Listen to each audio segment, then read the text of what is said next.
Some days I feel too prodigal to return home.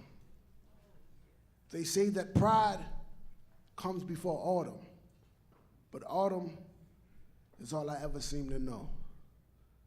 You see, the fall has become too familiar with my family tree, leaving me crying out for the only one who has ever had the patience it takes to prune me, prying me away from this prison, replanting me next to him by the still water, still offers me a ring, still willing to call me son when I feel like I've become such a slave to unrighteousness. How can a father love his children this much?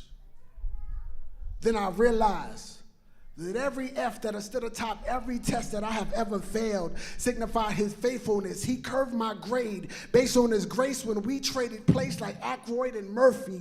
He said to all those who are thirsty, come to him and thirst no more. But some nights, this mobile device in my hand has turned my Instagram into a lemonade stand. I was seeking his Facebook status instead of his face. Couldn't see the Forrest Gump for the trees because I was too busy running instead of standing still, knowing that he is God.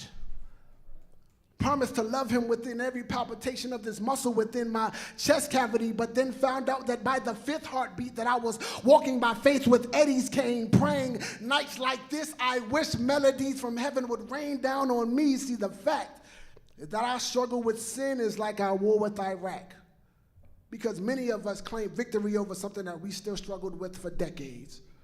Too ashamed to confess that we tried our best in our own strength, but since he is strong when we are weak, then consider being Clark Kent eating kryptonite cornflakes, brothers and sisters. It does not make you less of a Christian to put your broken goods on display. The doctor already knows your diagnosis, and there are too many of us living a DiGiorno lifestyle so others can think we're delivered. Having once a year clearance rack revival so people would know, Lord, instead of our daily regimen of repentance, his forgiveness is still fully functional for all those who would ask, and it shall be given. This poem is for every Private Ryan who was saved and found himself moonwalking back into the minefield, for every woman who found her lasso entangled in events that made her feel like she was less than the wonder God designed her to be. Don't hide your dirty laundry.